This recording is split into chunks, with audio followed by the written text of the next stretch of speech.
Naftc membership coordinator. She is going to be working with all of you guys as you go along. She'll be making contact with each and every one of you on a periodic basis. She'll be maintaining contact with all of you as far as information coming out. Some of you probably got an email from her yesterday talking about the meeting in February where we're going to unveil the electric drive vehicle technician course. That's going to be an exciting week. Mike is going to be pulling my hair he's got out. He'll look like me after he gets done that week. That's going to be a heck of a course. So I recommend you get your reservations in for that course quickly, because I got a feeling that's going to fill up in a hurry. Yeah, we're going to limit that to 20 people only and 2 per school initially. So it's going to fill up fast. And we have 4 reservations already. We sent it out yesterday, and we got 4 reservations by yesterday afternoon. So I recommend you get those in fairly quick. Jeannie has name tags to pass out for everybody so we can make sure we know who we are. Okay, like I said, I'm Bill Davis. I'm going to introduce Jeannie. Mike Smith in the back of the room is our Assistant Director for Curriculum and Training. Judy Moore, sitting up in the front corner, is our Assistant Director for Communications. And Kathy Mesra is the Project Manager for the CCLP program, which the Control and Reduction Technologies curriculum is part of that program, and she's the one that's been instrumental in getting this developed. And she'll be part of the instructional team.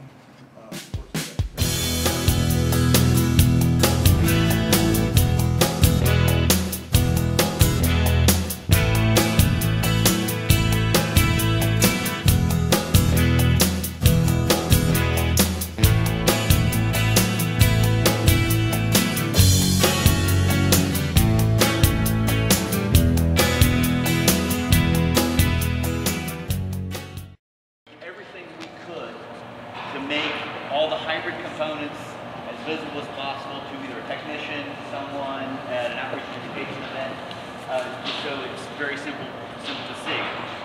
So we just kind of whittled down this side and kept removing things until as much of the vehicle was visible as possible. And this is what we ended up with.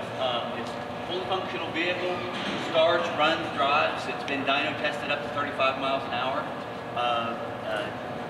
Even though we've removed a majority of the vehicle, including doors, airbags, sensors, and things like that, it does not throw any codes whatsoever. And that was probably the hardest part of the project, was to pull the system into thinking the door was still there and closed, the airbags were right there operational, because when you use this in technician training, instead of hook up to that sample, you don't want anything showing up that would say that there is issues to vehicle.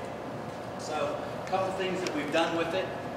Here in the back, if you saw it earlier, we have a buzz box installed. And we have 20 switches that simulate an error that Toyota has told us is one of the most common errors that happen with hydroelectric vehicles. So along with each of those codes, we've developed shop sheets. So we can throw switch number 1. The materials. There was a question about copyright. Bill, and you can jump in here any time you want to, but the Naftc, being a branded organization, our materials are copywritten materials. If you will look in your binders at the back of every one of the sections, you'll see a disclaimer and you'll see a copyright notice.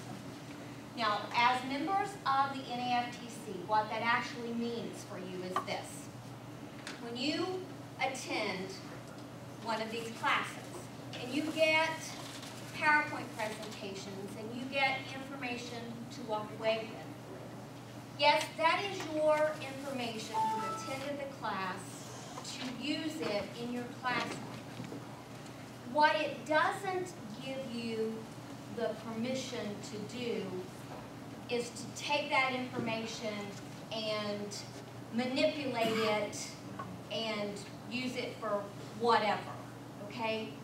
You can use it in your classrooms through the materials that we give you, through the PowerPoint presentations that we give you. You can take the material as it is, and you can use it in multiple ways for delivery. Multiple ways. You can use it in the webinars that somebody... We'll talk about natural gas in the supply chain. We're Giant Eagle, we're a grocery chain. I got a little bit to learn on that one too. But everybody here is pretty much from out of town. So we're, like Rick said, we're a privately held company. We're in the 4th generation now. A daughter just took over last year. And it's a neat place to be. We really don't have any stockholders that we got to please. So we're a little more progressive, a little more free with what we can do. Plus we haul food, so we got an image to protect. And again, our corporate leadership is pretty cool because they say do the right thing for the people, the environment, the community, and the profits will come along and you'll be, and here we are 80 years later and apparently it works. So I've had a lot of fun with it. I'm in my 34th year in the supply chain, everything from ripening bananas to shipping out groceries to the transportation department. So that's a little bit about us. So again, 2001, we were running the cleanest diesel fleet in North America at our Butler facility because of the EPA mandate in the 2010 emissions. So the diesel engine manufacturers were jumping around to develop this technology. So in 01 and 02, we converted 26 trucks up there. We were running the first diesel particulate filter. We were almost as big as this table. We were running ultra-low sulfur fuel and urea injection back then, way ahead of everybody else. We put 6 million miles on that. So we like to do all kinds of neat stuff. It's kind of in our culture again. So going into something like natural gas, as Rick said, we've been studying it for a long time. It just didn't seem to add up. Well, the last couple of years, a lot of things changed throughout the country and industry, where it's adding up pretty quickly now. You've seen all kinds of maps about the shale plays all across the country, but particularly here in western Pennsylvania, where we literally are standing on the gas supply. The 3 things that kind of echoes throughout is clean, local, and economical. So why are we doing it? We're running a truck fleet, 220 Class 8 trucks, 19 million miles a year. Each one of those trucks, 10 to 15,000 gallons of fuel a year. We're big duty cycle, 300,000 deliveries to our stores. We come back to the barn every night. We come back to a distribution center.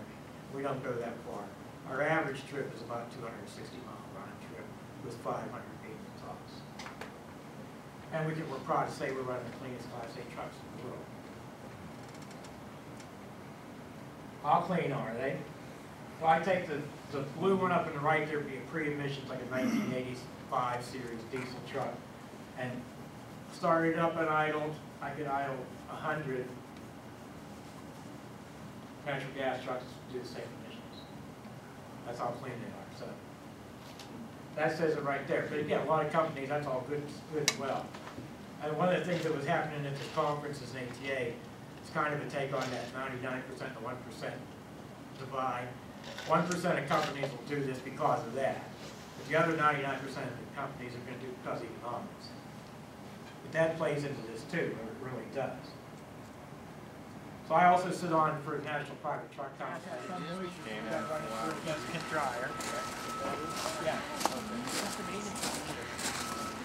Here's another learning process. So that's a gold power with automatic regeneration. Give it 15 months. With the CNT, it takes longer to crank than you start, and the computer in front of you doesn't have that. So the crank's too long, it'll shut off. When it's running, It's only 130 pounds. This is your pressure regulator, just like you would on a That's the labor. pressure regulator. This is your regulator, your fill box for your tanks. That's really It's got a high pressure filter inside here. It filters your gas before it goes up. And then up on the front, on the right side on this one, you'll see 2 filters down there. Those are your low pressure filters for the